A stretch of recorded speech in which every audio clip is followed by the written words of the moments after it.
ama kila kiongozi aanze kuelewa ya kwamba nchi hii ya Kenya ni yetu sisi sote. Nchi ikiweza kupata shida, na nafikiri hakuna atakayebaki. Kwanza katika upande ya siasa, bado kuna miaka miwili ambayo haijafika bado, ambayo bado tunakwenda mpaka tufikie 2027. Mnafikiri kama viongozi ama wa Kenya tutakuwa tumepoteza kiasi gani kama kila siku hiyo itakuwa ndio kazi ambayo tunafanya? Nataka kuomba kama msee tujaribu kuona tutafanya nini ili tusiweke nchi katika shida. Kama tukikuja kukata nchi kama sehemu kama wale wanayoita sisi mulima, na wale wasio wa mulima wataenda wapi? Mulima ikijengwa na nchi hizi zingine sisijengwe kwa sababu sio mulima. Nyinyi mtoke mkaende mkajenga mlima na muache yenu, na yenu hapa sikiharibika, nyinyi wote mtahama kwenda katika mlima. Kwa hivyo hiyo ningetaka kuwashauri hata na wale wa mlima, huwa tunaishi pamoja na wao katika kila kona ya nchi hii. Wasifanya watu wajishukue kama wanaishi katika sehemu za wale wengine kama mlima. Wawe wanaishi kama ndugu sao, semeji sao, nini yao, na hiyo ndio inapaswa tufanye. Walikuwa hapa ile grupu ya wapinzani wakisema Ruto must go,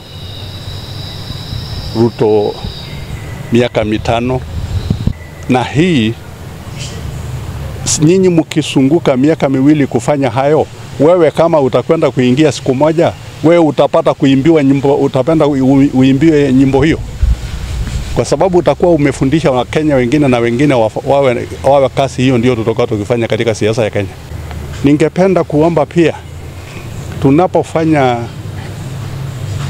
maandamano iwe ni maandamano ya amani, na naomba vijana wetu wanapoenda kuandamana wawe wakiangalia sana.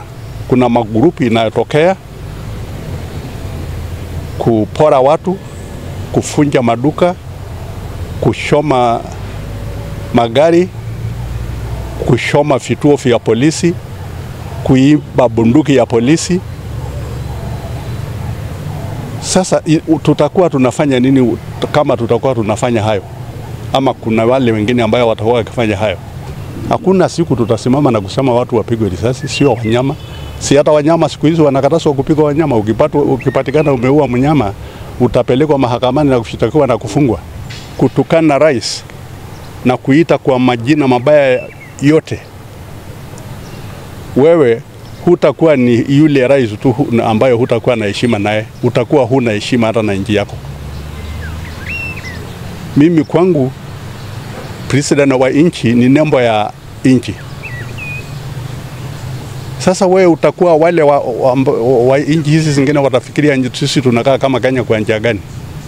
Wasiri wa CS wa Interior kuwa ulitoa shauri ati watu wakikaribia kituo ya polisi mpige risasi, ndio sio sawa. Lakini pia wale watu wakienda kushoma ile kituo cha polisi, na ile pia ni mtu pia, na yuko na amekaribiwa ili yeye kuoa, nafikiri atakosa kutumia ile silaha. Hii elimu ambayo mmepata kwa muda wa miaka 60 ambayo tumekuwa huru, sini ya mmepata kuelimika na kuwa watu ambayo wanajusi, ama watu ambayo wanajua ni nini wanafanya na wanaenda wapi na walitoka wapi. Kuna Kongo hapa pia wamepatanishwa juzi na nchi hii ya Rwanda. Unafikiri wamepoteza maisha kiasi gani ya watu ama mali yao kiasi gani? Hata saa hii sio wao ndio watakuja kutumia rasilimali inayotoka katika madini haya ambayo inapiganiwa pale. Wale ambao wanasema tumekuja kupatanisha, wao ndio watakuja kushota hiyo rasilimali yao na kwenda kujinufaisha naye, na nyinyi mtabaki na mna ile. Sisi hapa katika kaunti hii ya Narok tuheshimu gavana ambaye ni gavana wetu hapa sasa. na tufanye hivyo katika kila kaunti. Labda awe mtu amekwenda vibaya,